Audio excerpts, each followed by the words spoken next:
1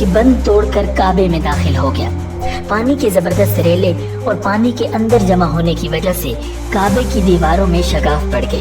اس سے پہلے ایک مرتبہ یہ دیواریں آگ لگ جانے کی وجہ سے کمزور ہو چکی تھی، اور یہ واقعہ اس طرح ہوا تھا کہ ایک مرتبہ کوئی عورت کعبے کو دھونی دے رہی تھی کہ اس آگ میں سے ایک چنگاری اڑ کر کعبے کے پردوں تک پہنچ گئی۔ اس سے پردوں کو آگ لگ گئی اور دیواریں تک جل گئی۔ اس طرح دیواریں بہت کمزور ہو گئی تھی۔ یہی وجہ تھی کہ سیلاب میں ان کمزور دیواروں میں شگاف کر دیے۔ ناظرین، سیدنا ابراہیم علیہ السلام نے کعبے کی جو دیواریں اٹھائی تھیں وہ 9 گز اونچی تھی، ان پر چھت نہیں تھی۔ لوگ کعبے کے لیے نذرانے وغیرہ لاتے تھے۔ یہ نذرانے کپڑے اور خوشبوئیں وغیرہ ہوتی تھی۔ کعبے کے اندر جو کنواں تھا، یہ سب نذرانے اس کنویں میں ڈال دیے جاتے تھے۔ کنواں اندرونی حصے میں دائیں طرف تھا، اس کو کعبے کا خزانہ کہا جاتا تھا۔ کعبے کے خزانے کو ایک مرتبہ ایک چور نے چرانے کی کوشش کی، چور کنویں ہی میں مر گیا۔ اس کے بعد اللہ تعالیٰ نے اس کی حفاظت کے لیے ایک سانپ کو مقرر کر دیا۔ یہ سانپ کنویں کی مندیر پر بیٹھا رہتا تھا، کسی کو خزانے کے نزدیک نہیں آنے دیتا تھا۔ قریش بھی اس سے خوفزدہ رہتے تھے۔ اب جب کہ کعبے کی دیواروں میں شگاف پڑ گئے اور نئے سرے سے اس کی تعمیر کا مسئلہ پیش آیا تو اللہ تعالیٰ نے ایک پرندے کو بھیجا، وہ اس سانپ کو اٹھا لے گیا۔ یہ دیکھ کر قریش کے لوگ بہت خوش ہوئے۔ اب انہوں نے نئے سرے سے کعبے کی تعمیر کا فیصلہ کر لیا اور پروگرام بنایا کہ بنیادیں مضبوط بنا کر دیواروں کو زیادہ اونچا اٹھایا جائے۔ اس طرح دروازے کو بھی اونچا کر دیا جائے تاکہ کعبے میں کوئی داخل نہ ہو، صرف وہی شخص داخل ہو جسے وہ اجازت دے۔ اب انہوں نے پتھر جمع کیے۔ ہر قبیلہ اپنے حصے کے پتھر الگ جمع کر رہا تھا۔ چندہ بھی جمع کیا گیا۔ چندے میں انہوں نے پاک کمائی دی، ناپاک کمائی نہیں دی۔ مثلاً طوائفوں کی آمدنی، سود کی کمائی، دوسروں کا مال غصب کر کے حاصل کی گئی دولت چندے میں نہیں دی، اور پاک کمائی انہوں نے بلا وجہ نہیں دی تھی۔ ایک خاص واقعہ پیش آیا تھا جس سے وہ اس نتیجے پر پہنچے تھے کہ اس کام میں صرف پاک کمائی لگائی جائے گی۔ ناظرین، وہ واقعہ یوں تھا کہ ایک قریشی سردار ابو وہب عمر بن عابد نے جب یہ کام شروع کرنے کے لیے پتھر اٹھایا تو پتھر اس کے ہاتھ سے نکل کر پھر اسی جگہ پہنچ گیا جہاں سے اسے اٹھایا گیا تھا۔ اس پر قریشی حیران و پریشان ہو گئے۔ آخر خود وہب کھڑا ہوا اور بولا، اے گروہ قریش، کعبے کی بنیادوں میں سوائے پاک مال کے کوئی دوسرا مال شامل مت کرنا۔ بیت اللہ کی تعمیر میں کسی بدکار عورت کی کمائی، سود کی کمائی یا زبردستی حاصل کی گئی دولت ہرگز شامل نہ کرنا۔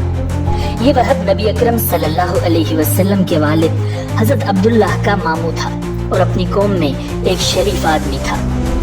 جب قریش کے لوگ خانہ کعبہ کی تعمیر کے لیے پتھر ڈھونڈ رہے تھے تو ان کے ساتھ نبی اکرم صلی اللہ علیہ وسلم بھی پتھر ڈھونڈنے میں شریک تھے۔ آپ صلی اللہ علیہ وسلم پتھر اپنی گردن پر رکھ کر لا رہے تھے۔ تعمیر شروع کرنے سے پہلے قریش کے لوگوں نے خوف محسوس کیا کہ دیواریں گرانے سے کہیں ان پر کوئی مصیبت نہ نازل ہو جائے۔ آخر ایک سردار ولید بن مغیرہ نے کہا، کعبہ کی دیواریں گرانے سے تمہارا ارادہ اصلاح اور مرمت کا ہے یا اس کو خراب کرنے کا؟ جواب میں لوگوں نے کہا، ظاہر ہے ہم تو مرمت اور اصلاح چاہتے ہیں۔ یہ سن کر ولید نے کہا، تب پھر سمجھ لو اللہ تعالیٰ اصلاح کرنے والوں کو برباد نہیں کرتا۔ ناظرین، پھر ولید ہی نے گرانے کے کام کی ابتدا کی، لیکن اس نے بھی صرف ایک حصہ ہی گرایا کہ معلوم ہو جائے کہ ان پر کوئی تباہی تو نہیں آتی۔ جب وہ رات خیریت سے گزر گئی تب دوسرے دن سب لوگ اس کے ساتھ شریک ہو گئے اور پوری عمارت گرا دی، یہاں تک کہ اس کی بنیاد تک پہنچ گئی۔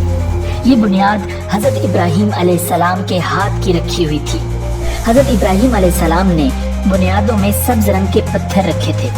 یہ پتھر اونٹ کی کوہان کی طرح کے تھے اور ایک دوسرے سے جڑے ہوئے تھے۔ ان لوگوں کے لیے ان کو توڑنا بہت مشکل کام ثابت ہوا۔ دائیں کونے کے نیچے سے قریش کو ایک تحریر ملی۔ وہ تحریر سریانی زبان میں لکھی ہوئی تھی۔ انہیں سریانی زبان نہیں آتی تھی۔ آخر ایک یہودی کو تلاش کر کے لایا گیا۔ اس نے وہ تحریر پڑھ کر انہیں سنائی۔ تحریر یہ تھی، میں اللہ ہوں، مکہ کا مالک، جس کو میں نے اس دن پیدا کیا جس دن میں نے آسمانوں اور زمین کو پیدا کیا، جس دن میں نے سورج اور چاند بنائے۔ میں نے اس کو یعنی مکہ کو 7 فرشتوں کے ذریعے گھیر دیا ہے۔ اس کی عظمت اس وقت تک ختم نہیں ہوگی جب تک کہ اس کے دونوں طرف پہاڑ موجود ہیں۔ ان پہاڑوں سے مراد ایک تو ابو قیس پہاڑ ہے جو کہ صفا پہاڑی کے سامنے ہے، اور دوسرا کیکان پہاڑ ہے جو مکہ کے قریب ہے اور جس کا رخ ابو قیس پہاڑ کی طرف ہے، اور یہ شہر اپنے باشندوں کے لیے پانی اور دودھ کے لحاظ سے بہت بابرکت اور نفع والا ہے۔ ناظرین، یہ پہلی تحریر تھی۔ دوسری مقام ابراہیم سے ملی، اس میں لکھا تھا مکہ اللہ تعالیٰ کا محترم اور معظم شہر ہے، اس کا رزق 3 راستوں سے اس میں آتا ہے۔ ناظرین، یہاں 3 راستوں سے مراد قریش کے 3 تجارتی راستے ہیں، ان راستوں سے قافلے آتے جاتے تھے۔ تیسری تحریر اس سے کچھ فاصلے سے ملی، اس میں لکھا تھا جو بلائی بوئے گا لوگ اس پر رشک کریں گے، یعنی اس جیسا بننے کی کوشش کریں گے، اور جو شخص رسوائی بوئے گا وہ رسوائی اور ندامت پائے گا۔ تم برائیاں کر کے بھلائی کی آس لگاتے ہو، ہاں یہ ایسا ہی ہے جیسے کیکر یعنی کانٹے دار درخت میں کوئی انگور تلاش کرے۔ ناظرین، یہ تحریر کعبے کے اندر پتھر پر کھدی ہوئی ملی۔ کعبے کی تعمیر کے سلسلے میں قریش کو پتھروں کے علاوہ لکڑی کی بھی ضرورت تھی، چھت اور دیواروں میں لکڑی کی ضرورت تھی۔ لکڑی کا مسئلہ اس طرح حل ہوا کہ ایک جہاز عرب کے ساحل سے آ کر ٹکرا گیا۔ آج اس مقام کو جدہ کا ساحل کہا جاتا ہے، یہ پہلے یہ مکہ کا ساحل کہلاتا تھا، اس لیے کہ مکہ کا قریب ترین ساحل یہی تھا۔ ساحل سے ٹکرا کر جہاز ٹوٹ گیا۔ وہ جہاز کسی رومی تاجر کا تھا۔ اس جہاز میں شاہ روم کے لیے سنگ مرمر، لکڑی اور لوہے کا سامان لے جایا جا رہا تھا۔ قریش کو اس جہاز کے بارے میں پتہ چلا تو یہ لوگ وہاں پہنچے اور ان لوگوں سے لکڑی خرید لی۔ اس طرح چھت کی تعمیر میں اس لکڑی کو استعمال کیا گیا۔ آخر خانہ کعبہ کی تعمیر کا کام حجر اسود تک پہنچ گیا۔ اب یہاں ایک نیا مسئلہ پیدا ہو گیا۔ سوال یہ پیدا ہوا کہ حجر اسود کون اٹھا کر اس جگہ پر رکھے گا؟ ہر قبیلہ یہ فضیلت خود حاصل کرنا چاہتا تھا۔ یہ جھگڑا اس حد تک بڑھا کہ مرنے مارنے تک کی نوبت آ گئی۔ لوگ ایک دوسرے کو قتل کرنے پر تل گئے۔ قبیلہ عبدالدار نے تو قبیلہ عدی کے ساتھ مل کر ایک برتن میں خون بھرا اور اس میں اپنے ہاتھ ڈبو کر کہا حجر اسود ہم رکھیں گے۔ اسی طرح دوسرے قبیلے بھی اڑ گئے، تلواریں نیاموں سے نکل آئیں۔ آخر وہ سب بیت اللہ میں جمع ہوئے۔ ان لوگوں میں ابو امیہ بن مغیرہ تھا، اس کا نام حذیفہ تھا۔ قریش کے پورے قبیلے میں یہ سب سے زیادہ عمر والا تھا۔ یہ ام المؤمنین سیدہ ام سلمہ رضی اللہ تعالی عنہا کا باپ تھا۔ قریش کے انتہائی شریف لوگوں میں سے تھا۔ مسافروں کو سفر سامان اور کھانا وغیرہ دینے کے سلسلے میں بہت مشہور تھا۔ جب کبھی سفر کرتا تو اپنے ساتھیوں کے کھانے پینے کا سامان خود کرتا تھا۔ اس وقت اس شدید جھگڑے کو ختم کرنے کے لیے اس نے ایک حل پیش کیا۔ اس نے سب سے کہا، اے قریش کے لوگوں، اپنا جھگڑا ختم کرنے کے لیے تم یوں کرو کہ حرم کے صفا نامی دروازے سے جو شخص سب سے پہلے داخل ہو اس سے فیصلہ کروا لو۔ وہ تمہارے درمیان جو فیصلہ کرے وہ سب اس کو مان لیں۔ یہ تجویز سب نے مان لی۔ آج اس دروازے کو باب السلام کہا جاتا ہے۔ یہ دروازہ رکن یمانی اور رکن اسود کے درمیانی حصے کے سامنے ہے۔ ناظرین، اللہ کی قدرت کے اس دروازے سے سب سے پہلے حضور نبی اکرم صلی اللہ علیہ وسلم تشریف لائے۔ قریش نے جیسے ہی آپ کو دیکھا تو پکار اٹھے، یہ تو امین ہیں، یہ تو محمد ہیں، ہم ان پر راضی ہیں۔ اور ان کے ایسا کہنے کی وجہ یہ تھی کہ قریش اپنے آپس کے جھگڑوں کے فیصلے آپ صلی اللہ علیہ وسلم ہی سے کرایا کرتے تھے۔ آپ صلی اللہ علیہ وسلم کسی کی بے جا حمایت نہیں کرتے تھے، نہ بلا وجہ کسی کی مخالفت کرتے تھے۔ پھر ان لوگوں نے اپنے جھگڑے کی تفصیل آپ صلی اللہ علیہ وسلم کو سنائی۔ ساری تفصیل سن کر آپ نے فرمایا، ایک چادر لے آؤ۔ وہ لوگ چادر لے آئے۔ آپ صلی اللہ علیہ وسلم نے اس چادر کو بچھایا اور اپنے دست مبارک سے حجر اسود کو اٹھا کر اس چادر پر رکھ دیا۔ اس کے بعد آپ نے ارشاد فرمایا، ہر قبیلے کے لوگ اس چادر کا ایک ایک کنارہ پکڑ لیں، پھر سب مل کر اس کو اٹھائیں۔ انہوں نے ایسا ہی کیا۔ چادر کو اٹھائے ہوئے وہ اس مقام تک آ گئے جہاں حجر اسود کو رکھنا تھا۔ اس کے بعد نبی اکرم صلی اللہ علیہ وسلم نے حجر اسود کو اٹھا کر اس کی جگہ رکھنا چاہا، لیکن عین اسی وقت ایک نجدی شخص آگے بڑھا اور تیز آواز میں بولا، بڑے تعجب کی بات ہے کہ آپ لوگوں نے ایک کم عمر نوجوان کو اپنا رہنما بنا لیا ہے، اس کی عزت افزائی میں لگ گئے ہو، یاد رکھو یہ شخص سب کو گروہوں میں تقسیم کر دے گا، تم لوگوں کو پارا پارا کر دے گا۔ ناظرین، قریب تھا کہ لوگوں میں اس کی باتوں سے ایک بار پھر جھگڑا ہو جائے، لیکن پھر خود ہی انہوں نے محسوس کر لیا کہ حضور صلی اللہ علیہ وسلم نے جو فیصلہ کیا ہے وہ لڑانے والا نہیں، لڑائی ختم کرنے والا ہے۔ چنانچہ حجر اسود کو نبی اکرم صلی اللہ علیہ وسلم نے اپنے مبارک ہاتھوں سے اس کی جگہ پر رکھ دیا۔ مورخین نے لکھا ہے یہ نجدی شخص دراصل ابلیس تھا، جو اس موقع پر انسانی شکل میں آیا تھا۔ جب کعبے کی تعمیر مکمل ہو گئی تو قریش نے اپنے بتوں کو پھر سے اس میں سجا دیا۔ کعبے کی یہ تعمیر جو قریش نے کی چوتھی تعمیر تھی۔ ناظرین، سب سے پہلے کعبے کو فرشتوں نے بنایا تھا۔ بعض صحابہ کرام نے فرمایا ہے کہ زمین و آسمان کو پیدا کرنے سے پہلے اللہ رب العزت کا عرش پانی کے اوپر تھا۔ جب عرش کو پانی پر ہونے کی وجہ سے حرکت ہوئی تو اس پر یہ کلمہ لکھا گیا، لا الہ الا اللہ محمد رسول اللہ، اللہ تعالیٰ کے سوا کوئی معبود نہیں، محمد صلی اللہ علیہ وسلم اللہ تعالیٰ کے رسول ہیں۔ اس کلمے کے لکھے جانے کے بعد عرش ساکن ہو گیا۔ پھر جب اللہ تعالیٰ نے آسمانوں اور زمین کو پیدا کرنے کا ارادہ فرمایا تو اس نے پانی پر ہوا کو بھیجا، اس سے پانی میں موجیں اٹھنے لگی اور بخارات اٹھنے لگے۔ اللہ تعالیٰ نے ان بخارات یعنی بھاپ سے آسمان کو پیدا فرمایا۔ پھر اللہ تعالیٰ نے کعبے کی جگہ سے پانی کو ہٹا دیا، جگہ خشک ہو گئی۔ چنانچہ یہی بیت اللہ کی جگہ ساری زمین کی اصل ہے اور اس کا مرکز ہے۔ یہی خشکی بڑھتے بڑھتے 7 بر اعظم بن گئی۔ جب زمین ظاہر ہو گئی تو اس پر پہاڑ قائم کیے گئے۔ زمین پر سب سے پہلا پہاڑ ابو قیس ہے۔ پھر اللہ تعالیٰ نے فرشتوں کو حکم فرمایا، زمین پر میرے نام کا ایک گھر بناؤ تاکہ آدم کی اولاد اس گھر کے ذریعے میری پناہ مانگے۔ انسان اس گھر کا طواف کرے جس طرح تم نے میرے عرش کے گرد طواف کیا ہے تاکہ میں ان سے راضی ہو جاؤں۔ ناظرین، فرشتوں نے حکم کی تعمیل کی۔ پھر حضرت آدم علیہ السلام نے خانہ کعبہ کی تعمیر شروع کی۔ اس کے بعد حضرت ابراہیم علیہ السلام نے خانہ کعبہ کی تعمیر کی۔ اس طرح قریش کے ہاتھوں یہ تعمیر چوتھی بار ہوئی۔ ناظرین، حضور اکرم صلی اللہ علیہ وسلم کی عمر مبارک 40 سال کے قریب ہوئی تو وحی کے آثار شروع ہو گئے۔ اس سلسلے میں سب سے پہلے آپ صلی اللہ علیہ وسلم کو سچے خواب دکھائی دینے لگے۔ آپ جو خواب دیکھتے وہ حقیقت بن کر سامنے آ جاتا۔ اللہ تعالیٰ نے سچے خوابوں کا سلسلہ اس لیے شروع کیا کہ اچانک فرشتے کی آمد سے کہیں آپ خوفزدہ نہ ہو جائیں۔ ان دنوں ایک بار آپ صلی اللہ علیہ وسلم نے سیدہ خدیجہ رضی اللہ تعالیٰ عنہا سے فرمایا، جب میں تنہائی میں جا کر بیٹھتا ہوں تو مجھے آواز سنائی دیتی ہے، کوئی کہتا ہے اے محمد، اے محمد۔ ایک بار آپ صلی اللہ علیہ وسلم نے ارشاد فرمایا، مجھے ایک نور نظر آتا ہے، یہ نور جاگنے کی حالت میں نظر آتا ہے، مجھے ڈر ہے اس کے نتیجے میں کوئی بات نہ پیش آ جائے۔ ناظرین، ایک بار آپ صلی اللہ علیہ وسلم نے یہ بھی ارشاد فرمایا، اللہ کی قسم مجھے جتنی نفرت ان بتوں سے ہے اتنی کسی اور چیز سے نہیں ہے۔ وہی کے لیے آپ صلی اللہ علیہ وسلم کو ذہنی طور پر تیار کرنے کے لیے اللہ رب العزت نے فرشتے اسرافیل کو آپ کا ہمدم بنا دیا تھا۔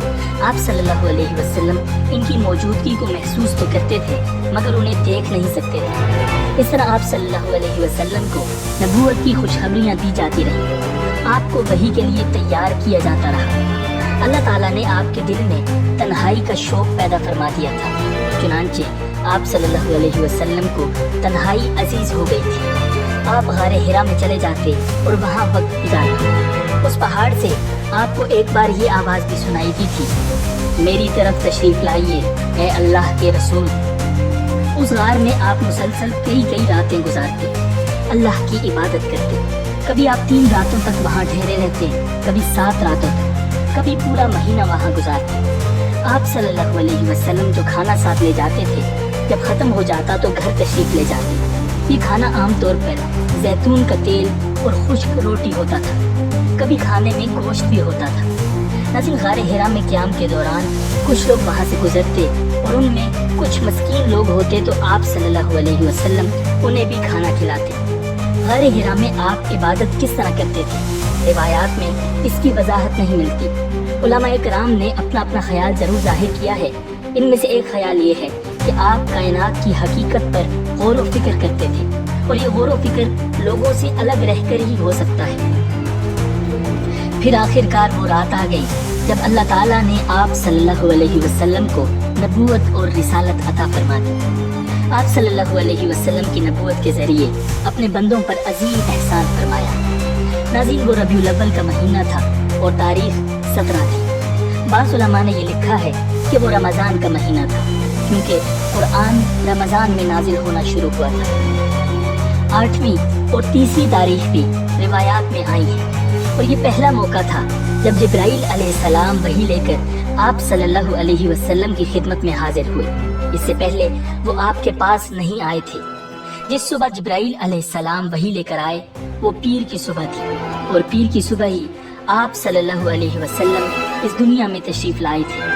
ناظرین، آپ صلی اللہ علیہ وسلم فرمایا کرتے تھے، پیر کے دن کا روزہ رکھو، کیونکہ میں پیر کے دن پیدا ہوا، پیر کے دن ہی مجھے نبوت ملی۔ بہرحال اس بارے میں روایات مختلف ہیں۔ یہ بات طے ہے کہ اس وقت آپ صلی اللہ علیہ وسلم کی عمر مبارک کا 40واں سال تھا۔ آپ اس وقت نیند میں تھے کہ جب جبرائیل علیہ السلام تشریف لے آئے۔ ان کے ہاتھ میں ایک ریشمی کپڑا تھا اور اس کپڑے میں ایک کتاب تھی۔ انہوں نے آتے ہی کہا، اقرا، یعنی پڑھیے۔ آپ صلی اللہ علیہ وسلم نے ارشاد فرمایا، میں نہیں پڑھ سکتا، یعنی میں پڑھا لکھا نہیں۔ اس پر جبرائیل علیہ السلام نے آپ صلی اللہ علیہ وسلم کو سینے سے لگا کر بھیجا۔ آپ فرماتے ہیں کہ انہوں نے مجھے اس زور سے بھیجا کہ مجھے موت کا گمان ہوا۔ اس کے بعد انہوں نے مجھے چھوڑ دیا، پھر کہا، پڑھیے، یعنی جو میں کہوں وہ پڑھیے۔ اس پر آپ صلی اللہ علیہ وسلم نے ارشاد فرمایا، میں کیا پڑھوں؟ تب جبرائیل علیہ السلام نے سورہ علق کی یہ آیات پڑھی، اقرأ بسم ربک الذی خلق، خلق الانسان من علق، اقرأ وربک الاکرم الذی علم بالقلم، علم الانسان ما لم یعلم۔ پڑھو اپنے پروردگار کا نام لے کر، جس نے سب کچھ پیدا کیا، اس نے انسان کو جمے ہوئے خون سے پیدا کیا ہے۔ پڑھو اور تمہارا پروردگار سب سے زیادہ کرم والا ہے، جس نے قلم سے تعلیم دی، انسان کو اس بات کی تعلیم دی جو وہ نہیں جانتا تھا۔ آپ صلی اللہ علیہ وسلم ارشاد فرماتے ہیں، میں نے ان آیتوں کو اسی طرح پڑھ دیا، جس کے بعد وہ فرشتہ میرے پاس سے چلا گیا۔ ایسا لگتا تھا گویا میرے دل میں ایک تحریر لکھتی گئی ہو، یعنی یہ کلمات مجھے زبانی یاد ہو گئی۔ اس کے بعد آپ صلی اللہ علیہ وسلم گھر تشریف لے آئے۔ بعض روایات میں آتا ہے کہ جبرائیل علیہ السلام جب غار میں آئے تو پہلے انہوں نے یہ الفاظ کہے تھے، اے محمد، آپ اللہ کے رسول ہیں اور میں جبرائیل ہوں۔ آپ صلی اللہ علیہ وسلم کی گھر تشریف آوری سے پہلے سیدہ خدیجہ رضی اللہ تعالی عنہا نے حسب معمول آپ کے لیے کھانا تیار کر کے ایک شخص کے ہاتھ آپ کے پاس بھجوا دیا تھا، مگر اس شخص کو آپ صلی اللہ علیہ وسلم غار میں نظر نہ آئے۔ اس شخص نے واپس آ کر یہ بات سیدہ خدیجہ رضی اللہ تعالی عنہا کو بتائی۔ انہوں نے آپ صلی اللہ علیہ وسلم کی تلاش میں آپ کے عزیز و اقارب کے گھر آدمی بھیجے، مگر آپ وہاں بھی نہ ملے۔ اس لیے سیدہ خدیجہ رضی اللہ تعالی عنہا پریشان ہو گئی۔ وہ ابھی اسی پریشانی میں تھی کہ آپ صلی اللہ علیہ وسلم تشریف لے آئے۔ آپ نے جو کچھ دیکھا اور سنا تھا اس کی تفصیل سیدہ خدیجہ رضی اللہ تعالی عنہا سے بیان فرما دی۔ حضرت جبرائیل علیہ السلام کا یہ جملہ بھی بتایا کہ اے محمد، آپ اللہ کے رسول ہیں۔ یہ سن کر سیدہ خدیجہ رضی اللہ تعالی عنہا نے ارشاد فرمایا، آپ کو خوشخبری ہو، آپ یقین کیجئے، قسم ہے اس ذات کی جس کے قبضے میں میری جان ہے، آپ اس امت کے نبی ہو۔ پھر سیدہ خدیجہ رضی اللہ تعالی عنہا آپ کو اپنے چچا زاد بھائی برقہ بن نوفل کے پاس لے گئی۔ غار والا سارا واقعہ انہیں سنایا۔ برقہ بن نوفل پرانی کتابوں کے عالم تھے۔ ساری بات سن کر وہ پکار اٹھے، قدوس قدوس، قسم ہے اس ذات کی جس کے قبضے میں میری جان ہے۔ خدیجہ، اگر تم سچ کہہ رہی ہو تو اس میں شک نہیں، ان کے پاس وہی ناموس اکبر یعنی جبرائیل آئے تھے جو موسیٰ علیہ السلام کے پاس آیا کرتے تھے۔ محمد اس امت کے نبی ہیں، یہ اس بات پر یقین کر لیں۔ ناظرین، قدوس کا مطلب ہے وہ ذات جو ہر عیب سے پاک ہو۔ یہ لفظ تعجب کے وقت بولا جاتا ہے۔ ورقہ بن نوفل کو جبرائیل علیہ السلام کا نام سن کر حیرت اس لیے ہوئی تھی کہ عرب کے دوسرے شہروں میں لوگوں نے یہ نام سنا بھی نہیں تھا۔ یہ بھی کہا جاتا ہے کہ ورقہ بن نوفل نے آپ صلی اللہ علیہ وسلم کے سر کو بوسہ دیا تھا اور پھر کہا تھا، کاش میں اس وقت تک زندہ رہتا جب آپ لوگوں کو اللہ تعالیٰ کی طرف دعوت دیں گے، میں آپ کی مدد کرتا، اس عظیم کام میں بڑھ چڑھ کر حصہ لیتا۔ کاش میں اس وقت تک زندہ رہوں جب آپ کی قوم آپ کو جھٹلائے گی، آپ کو تکالیف پہنچائے گی، آپ کے ساتھ جنگیں لڑی جائیں گی اور آپ کو یہاں سے نکال دیا جائے گا۔ اگر میں اس وقت تک زندہ رہا تو آپ کا ساتھ دوں گا، اللہ کے دین کی حمایت کروں گا۔ آپ صلی اللہ علیہ وسلم نے سن کر حیران ہوئے اور فرمایا، میری قوم مجھے وطن سے نکال دے گی؟ جواب میں ورقہ نے کہا، ہاں، اس لیے کہ جو چیز آپ لے کر آئے ہیں اسے لے کر جو بھی آیا اس پر ظلم ڈھائے گئے۔ اگر میں نے وہ زمانہ پایا تو میں ضرور آپ کی مدد کروں گا۔ ناظرین، ورقہ بن نوفل نے حضرت خدیجہ رضی اللہ تعالیٰ عنہا سے یہ بھی کہا، تمہارے خامن بے شک سچے ہیں، در حقیقت یہ باتیں نبوت کی ابتدا ہے، یہ اس امت کے نبی ہیں۔ لیکن اس کے کچھ ہی مدت بعد ورقہ بن نوفل کا انتقال ہو گیا، انہیں حجون کے مقام پر دفن کیا گیا۔